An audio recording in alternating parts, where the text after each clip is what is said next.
Food inflation কমে গেছে 2% পয়েন্টে। মূল্যস্ফীতি যেটা আমাদের চ্যালেঞ্জ ছিল সেটা খাদ্য মূল্যস্ফীতি কমে গেছে, কারণ আমরা আশা করছি এটা ক্রমাগত কমবে। নন ফুডটা একটু আস্তে কমছে, কারণ নন ফুডের অনেক রকম ফ্যাক্টর আছে আপনারা জানেন, যারা নিয়ে থাকছে। আচ্ছা, আজকের এই ভালো নিউজ থেকে ভালোভাবে পোর্ট্রে করেন। আমি অন্যতম ডেইলি স্টার প্রথম আলো একটু কাভার করেছি, আপনারা অন্যরা কেউ কাভার করেন না, কিন্তু এই দুইটা পত্রিকা ভালোই লিখেছে যে 35 মধ্যে এটা রয়েছে।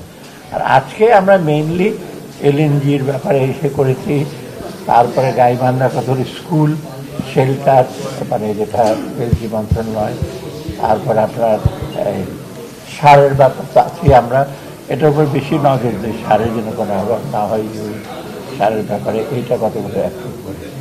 এইটা আমরা দেখি, আমি এটা তো অফিসিয়ালি আমরা দেখি চিঠি লিখেছেন।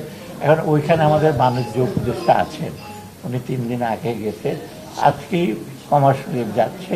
8 তারিখে মিটিং, মানে আমাদের ওদের 8 তারিখ মানে কালকে খুব ভোরবেলা, ওই মিটিংয়ের পর আমরা বুঝতে পারবো। কারণ এই যেটা দিয়েছে সেটা ঠিক অফিসিয়াল তো একটা ইউএসটিআরের সাথে যখন আলাপ করবে উনি ম্যান্ডেটে এর আগে 3 দিন আগে কথা বলেছে, কালকের পর আমরা বুঝতে পারবো। আমরা আশা করি ডেফিনেটলি, এবং আমরা যদি যাই হোক আমরা সেটার প্রেক্ষিতে আমাদের আমরা আমাদের যে মেজাজগুলি আছে আমরা নেব ফিরে আসার পরে। সঠিক মাত্রার কার্বন কম্বিনেশন বৃদ্ধি করে পাইপের ডাক্টিলিটি ও হেভি লোড নেয়ার ক্ষমতা। ফ্যালকন এমএস পাইপ না, কারণ এখন বৈঠকটাতে কিন্তু মোটামুটি কিন্তু পজিটিভই। এই যে 6 তারিখ বোধহয় একটা মিটিং হয়েছে, মোটামুটি কিন্তু ভালো বিষয় আছে।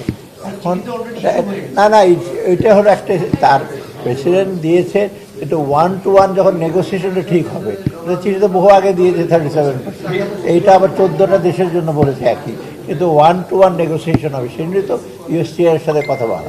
না নেগোসিয়েশন করতে, কারণ এটা ঠিক যে আমাদের ডেফিসিট মাত্র $5 বিলিয়ন, ভিয়েতনামের 125 বিলিয়ন, ওখানে কিন্তু ওরা মোটামুটি কনসেশন দিতে মানে ওদের রাজি হয়েছে, কিন্তু আমাদের এত কম ডেফিসিট, আমরা চেষ্টা করছি যে আমাদের এত কম ডেফিসিটে এত শুল্ক দেওয়ার তো কোনো জাস্টিফিকেশন থাকে না। কিন্তু ওরা যেটা করছে ব্ল্যাঙ্কেট কতগুলো করে, চায়নার জন্য আলাদা, একেবারে চায়না তো একটা সিঙ্গেল হ্যান্ডেডলি ডিল করে ওরা, আর বাকি এটা যেটা করে যেটা 14টা দেশের একই বলেছে, 14 দেশের মধ্যে এখন আমরা এটা নেগোসিয়েট করবো। এনবিআর-এর সে জন্য তো বাজেটের ডেফিসিটের একটা খুব বেশি ইম্প্যাক্ট না, আর আমরা কালেকশন তো এইবার যা হয়েছে মোটামুটি আমি বলছি একেবারে খুব বিরাট গ্যাপ না।